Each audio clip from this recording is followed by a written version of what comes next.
This is about loyalty.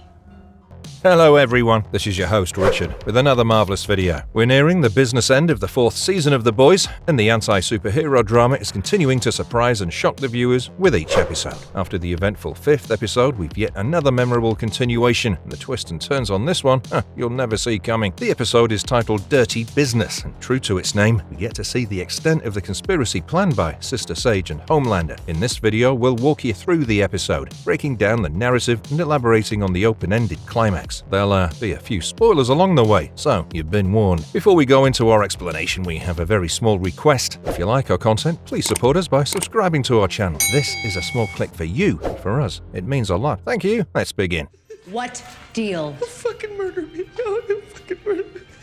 Do it. How did the boys handle the aftermath of all that went wrong so far? So much happened in the 5th episode that we're not entirely sure how the members of the boys would react to the situation. This episode begins with a quick look at Butcher with his prisoner Samir, trying to convince him to come up with the soup-killing virus, but the scene soon cuts away to Huey, who's reeling from the loss of his father. We see him bonding with his mother as they're on a touristy walk through the streets accompanied by Kimiko, Starlight, and MM. Kimiko's somewhat disturbed as well because she can't come to terms with why and how Frenchie surrendered to the police before even consulting her. It doesn't help her cause when she visits the police station and Frenchie refuses to meet her. Even MM is doing his bit to keep himself calm, but the boys have to get their mess together in quick time because yet another crucial sting operation awaits them. They have information about a big Federalist Society party at Tek Knight's estate, and they realize that they must find a way to infiltrate the party to gather information on Homelander's next move. MM also has a daring plan in place, where he's found out about a soup named Web Weaver, a hilarious Spider-Man parody who's invited to the party and plans to replace him with Huey. I know you. How does the plan to infiltrate Tek Knight's party backfire? Well, it can't be said that the entire plan to infiltrate Tek Knight's party and retrieve crucial information was a failure. Huey personally had to bear the worst of it. After posing as Web Weaver, given the suit and the mask, the boys hoped that no one would identify Huey in the suit and he can get the job done. However, things don't go according to the plan. Initially, Huey plays along and is guided to the secret cave built by Tek Knight to entertain his perversions. In a surprise twist, we see Ashley joining the party, and Tek Knight reveals that he plans to include Web Weaver as his next sidekick. But the terms and conditions to joining him are as twisted as the man himself, and Web Weaver must surrender before his weird fetishes and urges. Poor Huey's caught up in a nasty mess when Ashley also decides to try some of her domination techniques on him as he lies tied up on a table. The sex games are nothing short of uncomfortable and disgusting, and Ashley's dom avatar, coupled with Tek Knight's lusting for the masked Huey, makes this one of the most NSFW episodes in the show up to date, right up there with the likes of Herogasm. To make matters worse, Tek Knight finally unravels the secret of Huey in the Web Weaver suit and is about to cut a new hole in the helpless Huey before Kimiko and Starlight come to his rescue just in time.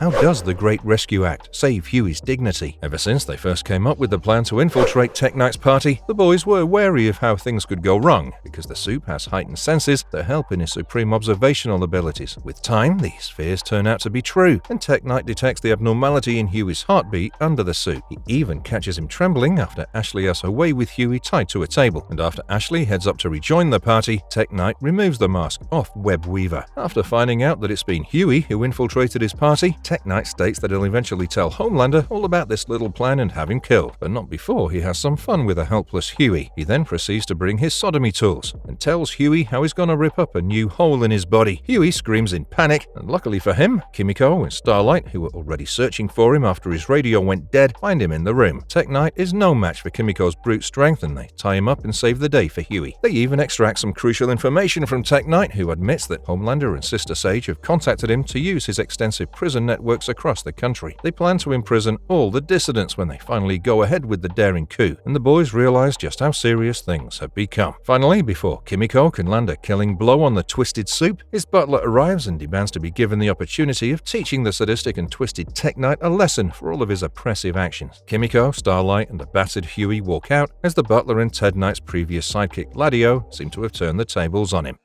Yeah, I'm good. You're trembling.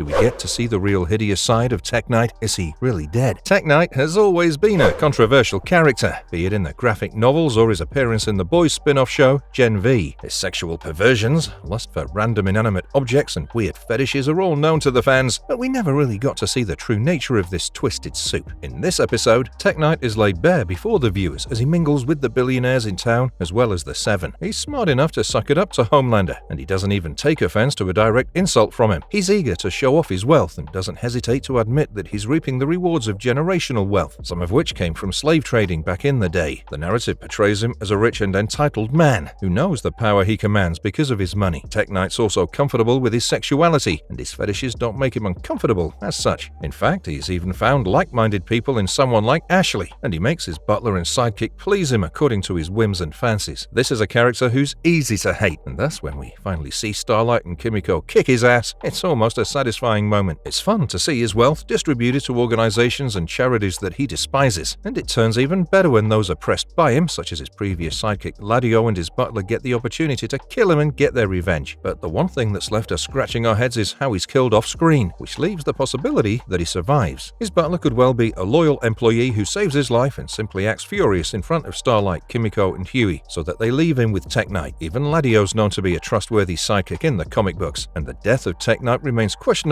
until we see some decisive proof later in the show.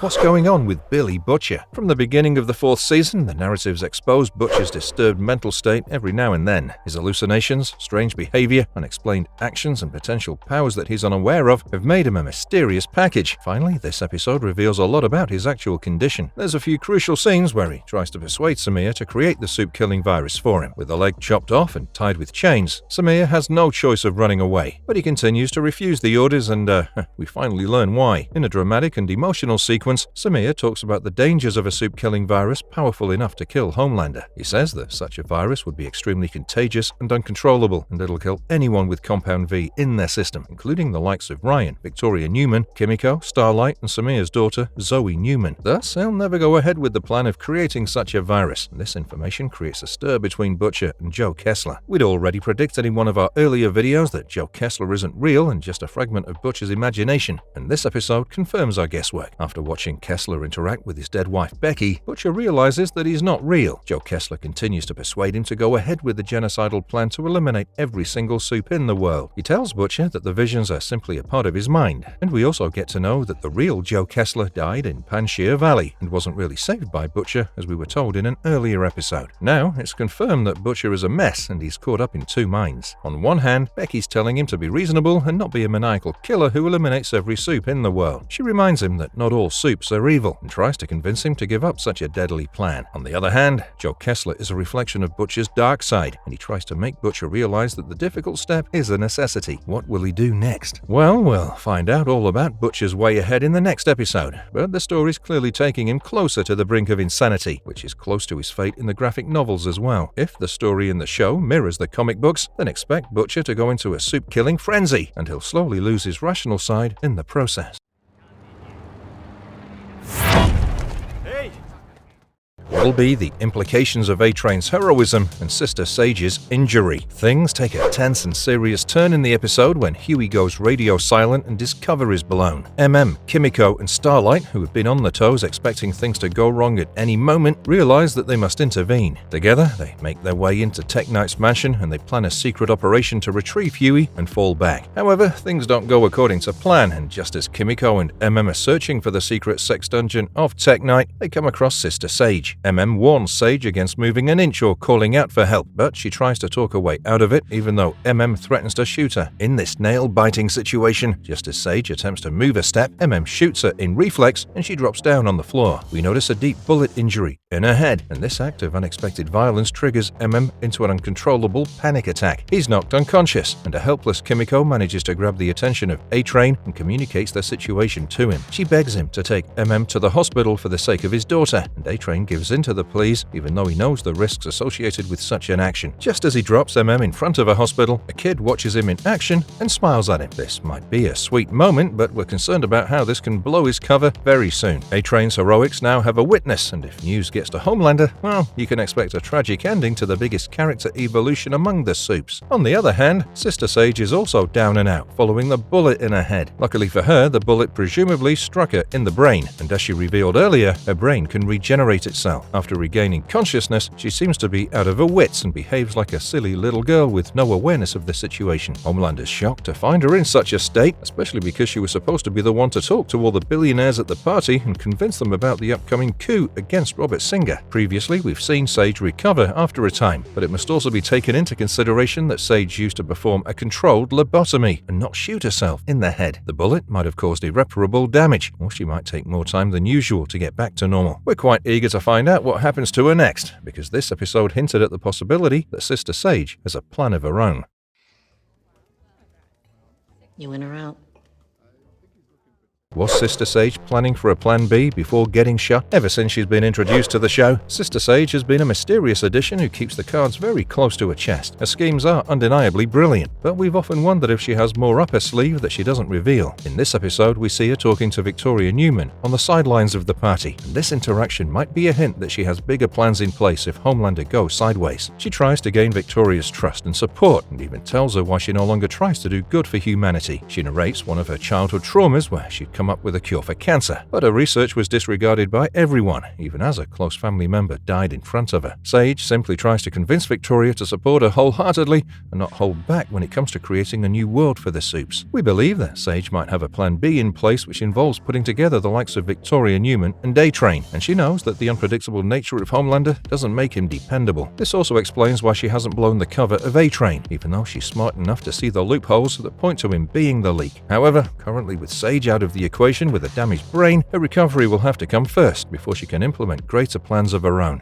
Is Victoria Newman finally siding with Homelander? The character of Victoria Newman has undergone a sea change. It's been very difficult to keep a tab on her allegiances. She struck deals with the boys, Butcher, and even Homelander, and currently she probably has something brewing on the side with her adoptive father, Stan Edgar. In this episode, when Sage is rendered silly following the bullet injury, Homelander tries to take over the task of convincing the billionaires and influential men at the party against Robert Singer. However, he fails miserably, and the people raise several questions regarding the coup and its consequences. Homelander doesn't have Sage to take over, and Victoria Newman turns out to be the surprise help. She makes a powerful statement about how the country is not really a democracy, and it's simply an eyewash for the masses who are incapable of making decisions for the nation. It works for the time being, but more importantly, it suggests that she's made up her mind to side with Homelander and Sage. She probably knows that a Supe-sympathizing system will be the perfect environment for a daughter to grow up in, and it's quite likely that she understands how important someone as powerful as Homelander is to make her plan successful. She might not be siding with Homelander completely, but as of now, it suits her purpose. Watch out for further character developments when it comes to Newman, and we expect her to play a major role in the climactic twist of the series.